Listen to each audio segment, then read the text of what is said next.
नमस्कार. श्री स्वामी समर्थ. लाडकी बहीण अर्जांची होणार आहे पडताळणी. या लाभार्थी राहतील वंचित.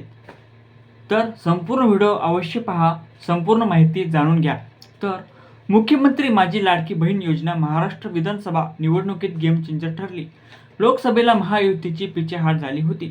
मात्र या योजनेचे पाठबळ मिळाल्यामुळे महायुतीने राज्यामध्ये 288 पैकी 235 जागा जिंकल्याची चर्चा अद्याप विरलेली नसताना प्रशासनाने लाडकी बहीण लाभार्थ्यांच्या अर्जाची पडताळणी करण्याचा निर्णय घेतला आहे, अशी बातमी समोर आली आहे.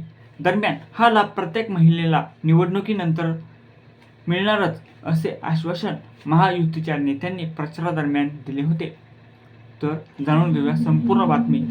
महायुतीला पुन्हा सत्ता मिळवून देण्यात मोलाची मदत करणाऱ्या या योजनेतील काही लाभार्थ्यांना मात्र आता लाभापासून वंचित राहावे लागू शकते.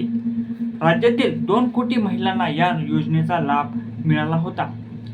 निवडणुकीआधी ज्या महिलांनी अर्ज केला त्या सर्वांना प्रति महिना 1500 रुपये मिळाले.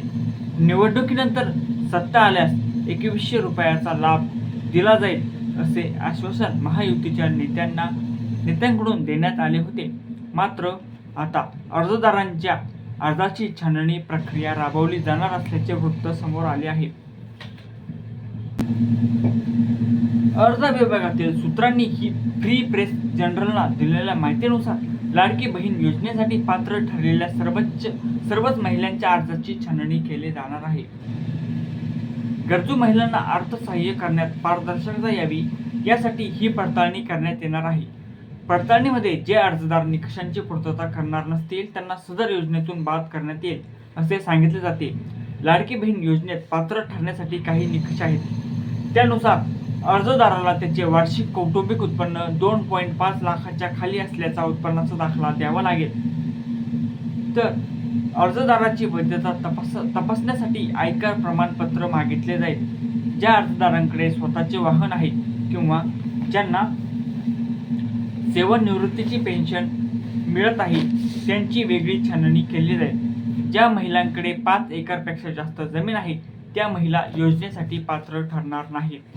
कोणत्याही कुटुंबातील केवळ 2च महिला या योजनेसाठी पात्र ठरू शकतात, ज्यामुळे एकाच घरातील अनेक महिलांना लाडकी बहीण योजनेचा लाभ घेता येणार नाही. अर्जदारांची पडताळणी करण्यासाठी अनेक टप्प्यांवर अर्जाची छाननी करण्यात येणार आहे. त्यासाठी पहिल्या टप्प्यामध्ये उत्पन्न ओळख आणि अर्जदारांनी सादर केलेल्या कागदपत्रांची पडताळणी करण्यात येईल. अर्जदारांनी दिलेल्या माहितीची खातरजमा करण्यासाठी अधिकारी थेट लाभार्थ्यांच्या घरी भेट देणार आहेत. यासाठी घरोघरी जाऊन सर्वेक्षण करण्यात येईल. अर्जदारांनी अर्ज करताना जे कागदपत्र सादर केले आहेत त्याची पुनर्तपासणी करण्यात येणार आहे. मतदार याद्या, प्राप्तिकर नोंदी आणि आधार लिंक डेटासह कागदपत्र पडताळून घेण्यात येईल.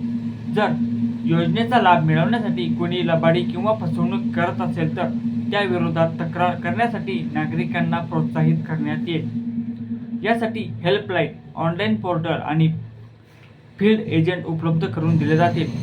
या पडताळणी प्रक्रियेमध्ये पारदर्शकता आणण्यासाठी निवडून आलेल्या स्थानिक नेत्यांना सामावून घेतले जाईल असे वृत्तामध्ये म्हटले आहे.